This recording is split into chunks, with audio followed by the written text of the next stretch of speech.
Good morning. Happy New Year. Please excuse the noise in the back. My family is up hustling and bustling for the day. So, and I don't have a mic yet. Now that I am starting to do more like videos,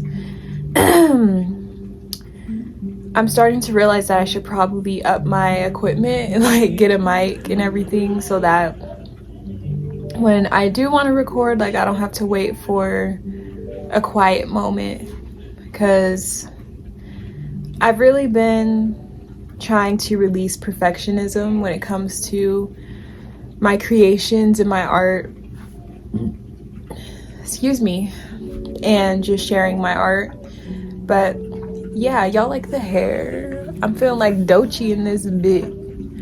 My sister did my hair recently.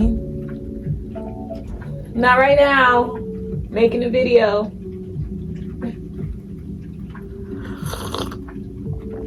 Sorry, my niece, we have a routine where every morning she comes in here and like does my morning routine with me. Sometimes she'll wake me up because I like to sleep in, but anyways. Yeah, new hair, new year, new me. It's like, no, but I really did come into this year with intention, I want to say. Not so much like goal oriented, but I definitely have the intention of creating more art, of course. Honestly, not even creating more art, but just sharing and promoting the art that I've been creating.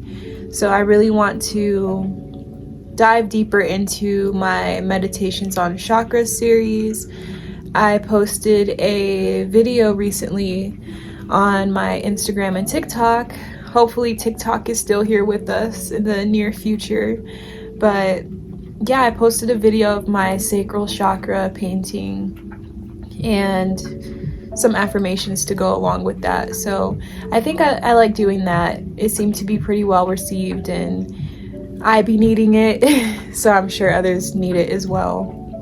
But yeah, I want to dive more into that.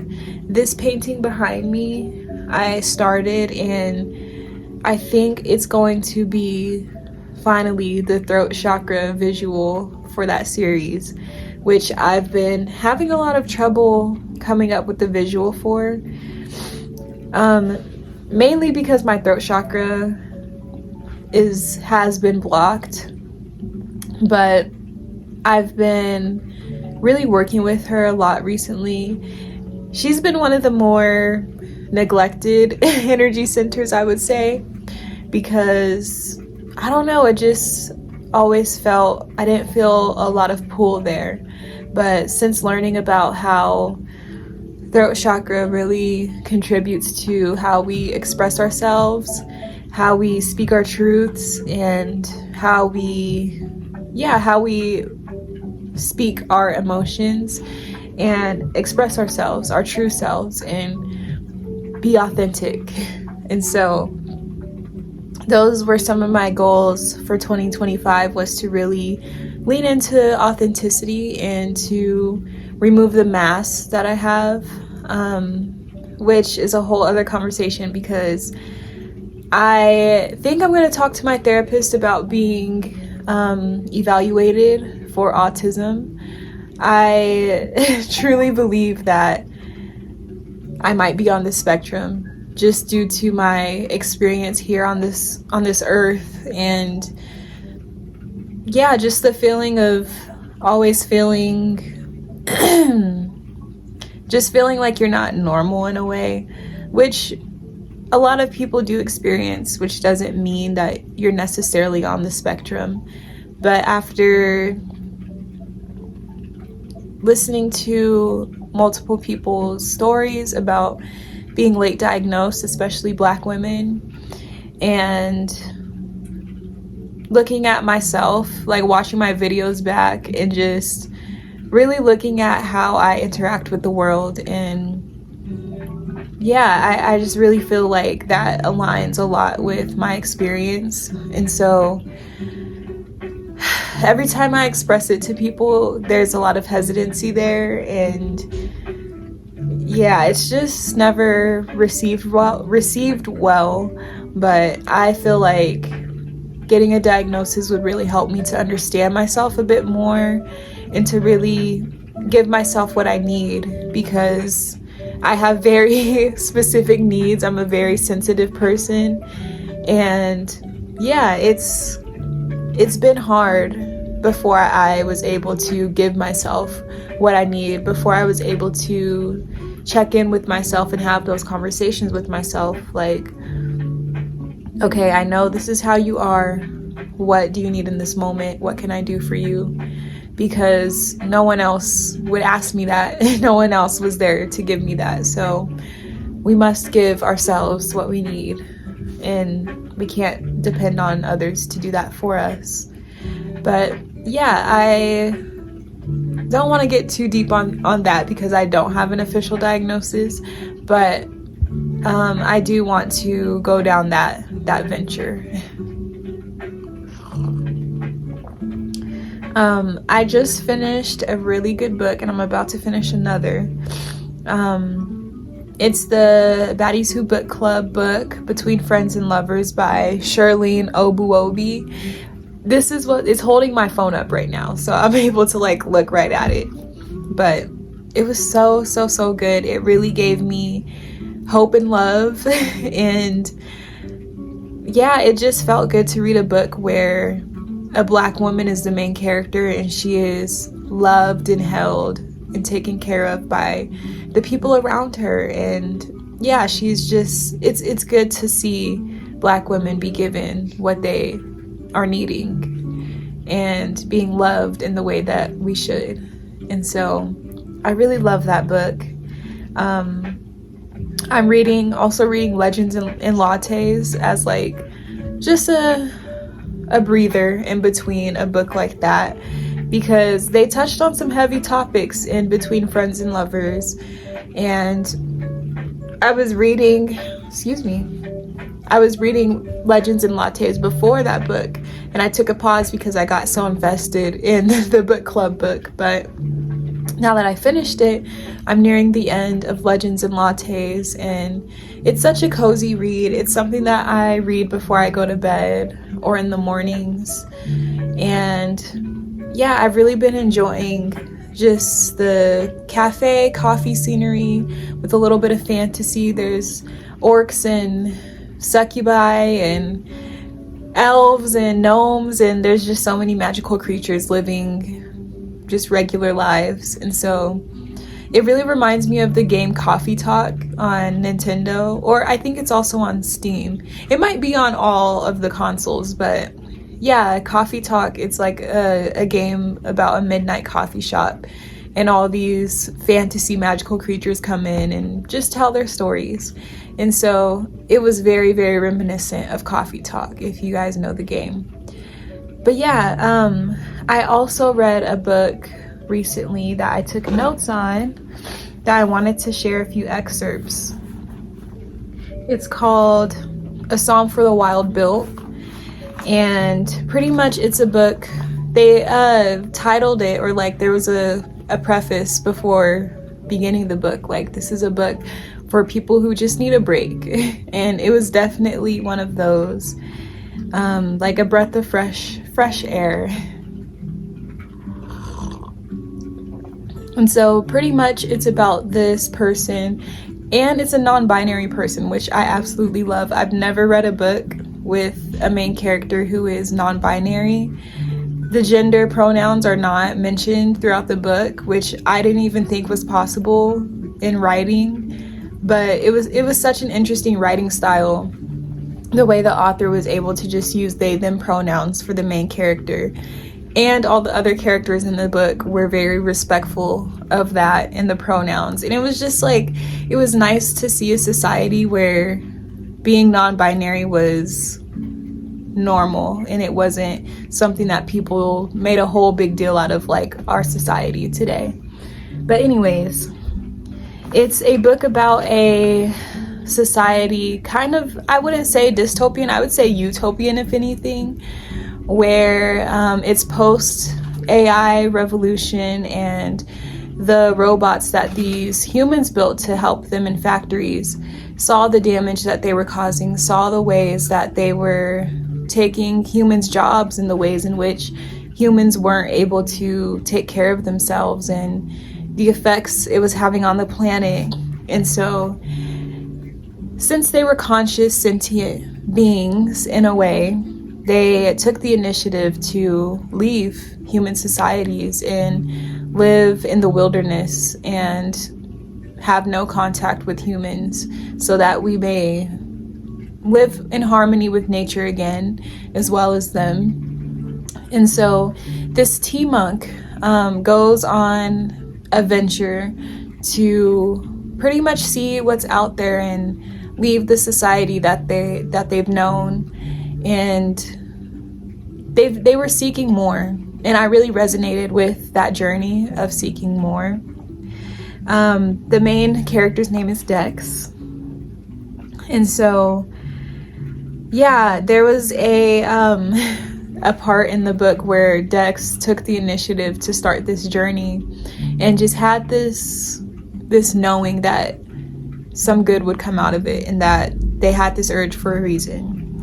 And so one of the quotes, Dex could have sworn they were drunk or high or feverish, but on the contrary, what came next felt clear-headed as could be. "The hell are you doing?" they thought. They replied with a nervous grin, "I have no idea." Dex didn't know who they were in that moment. Perhaps that was why they were smiling. And so, yeah, I really resonate with that passage, those few passages, because they were multiple ones. But I really resonate with that in a way where you have this trust in the universe and creator and God, whoever, that you're being led down a path that will bring you some knowing, some knowledge, and will bring you to a good place. And so I loved how the author illustrated this feeling of trust in your journey and in your path. And then along the journey, Dex encounters one of the robots called Moscap. And I thought it was really cute because the robots named themselves off of the first thing that they saw when they were recalibrated or born. And so since they all live in nature, they all have names based off of nature elements. And so I guess the first thing Moscap noticed once they were awakened and recalibrated was a Moscap mushroom. So that was really cute. They were having a conversation with Dex about robots and humans, and I really liked how the similarities were drawn between the two. Robots are not people. We're machines, and machines are objects. Objects are it. I'd say you're more than just an object. I'd say you're more than just an object, Dex said. The robot looked a touch offended. I would never call you just an animal, sibling Dex. We don't have to fall into the same category to be of equal value. Which I underline that part. We don't have to fall into the same category to be of equal value. Because I really thought that this was such a beautiful concept that a lot of us humans have become disconnected with when it comes to our interactions with beings that aren't humans and don't live how we live. We have separated ourselves so much to the point where it causes this superiority complex between us and animals and plants and objects and things that we deem as lesser than us because they are not conscious in the way that we are.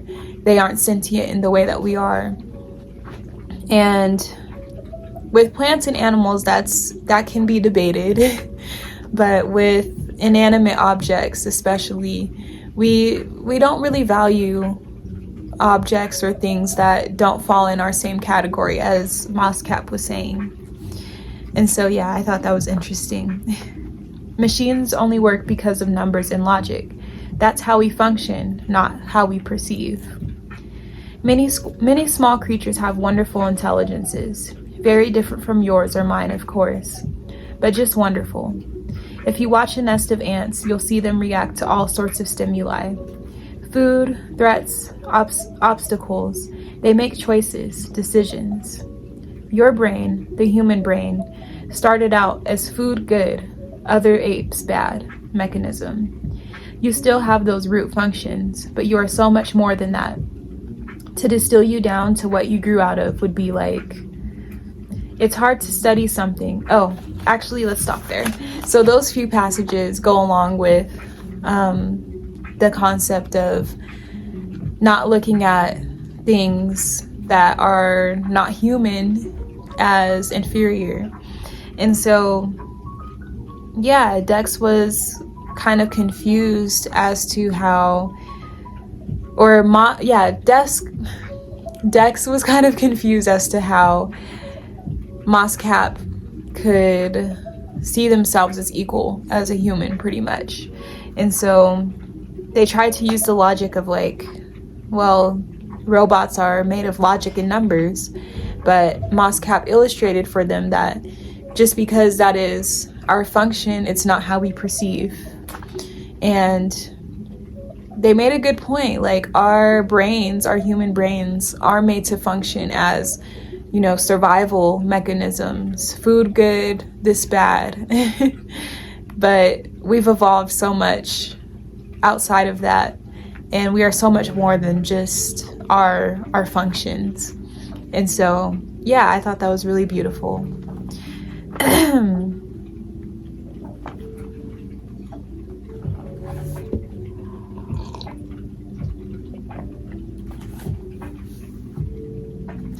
So there was another part in the book where Dex really needed help getting to some resources, pretty much. And so they were having a hard time accepting Moscap's help because of humans' history with the robots and everything that they went through as a species. And Moscap also made a good point. They said, if you had a friend that was taller than you and you couldn't reach something, you'd let that friend help, right? If you don't want to infringe on my agency, then let me have agency. Every living thing causes damage to others. You'd all starve otherwise. Sometimes damage is unavoidable. Often, in fact, you're not making a habit of this. So, yeah, I thought that was a good lesson on asking for help, being comfortable asking for help when we need it. And then also, Dex was worried about going through a path that wasn't cut out for humans. It was just a free range wild path, and they were afraid of the damage that might cause, which in these times of climate change, I definitely feel like me as a human, I can't say most humans, but me as a person, I'm pretty aware, and I try and cause as little damage to the natural ecosystems as possible. And yeah, Moscap makes a good point that every living thing causes damage to others, and sometimes damage is unavoidable. And I feel like this can apply to multiple areas of life. Like excuse me. Sorry, I'm drinking tea and drinking a smoothie at the same time, so it's really got me, yeah. But sometimes we move out of fear of how our actions are going to affect the people around us, the world around us, etc. And that can be paralyzing if we let it. And I feel like accepting the fact that damage and harm is sometimes inevitable and just a part of life and a part of living will help to remove a lot of that fear around how we move. And yeah, I really like that sentiment. It was really beautiful. I have a lot of quotes in here that I don't really want to get into all of them because this video is already almost 20 minutes long, and I do want to get some painting in, but I don't know. Maybe I'll make a part 2 of some of these. these quotes because, yeah, there's a lot of good gems in that book. So if you are interested in reading, it's called A Psalm for the Wild Built by Becky Chambers. And it's a cozy book that has great lessons and motifs and just comforting messages if you're needing it. It's like a hug, a warm hug. But yeah, let's get into this painting. Will you lead me to paradise?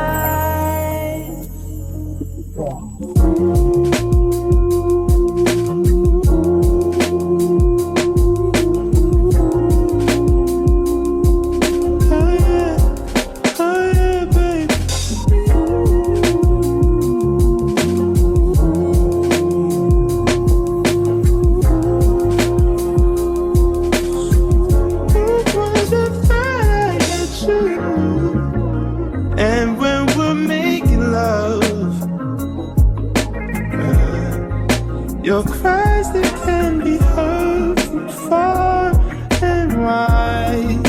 It's only the two of us. Everything I need between those lines. Every time I look into your eyes, I see it. You're all I need. Time I get a bit inside, I feel it.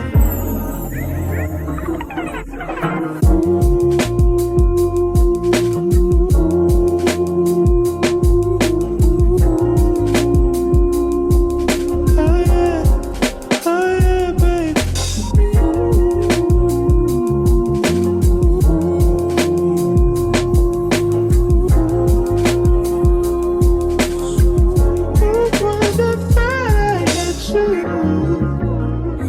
Take some time just to get thankful that I had days full of you. I don't know. Because you was meditating. I already did that this morning. Oh.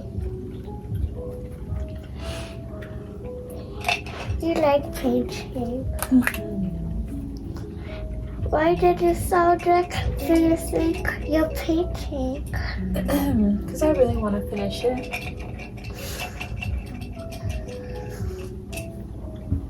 I wanted you to give me some of your food. You can have it.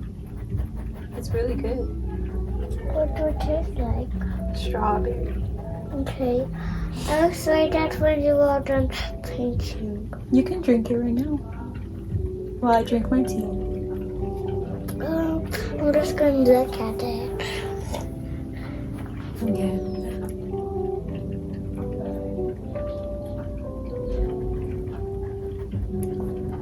You are just going to paint little grass and then green grass. Yeah, well, we got the green grass. This is the grass that the sunlight is hitting. So it's a bit yellow and illuminated. Illuminated, yeah. Illuminated? Mm-hmm. Do you know what that means? What is this red for the color? Is it for the orange? I think so, yeah. Okay. Why are we in the video? Because I want to record the painting. Okay. And he likes zone out. What you want to say?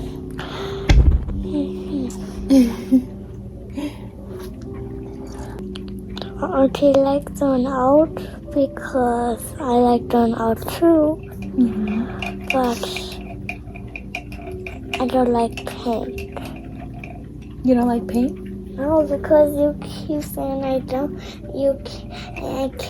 use the paint. That doesn't mean you don't like it. You love paint.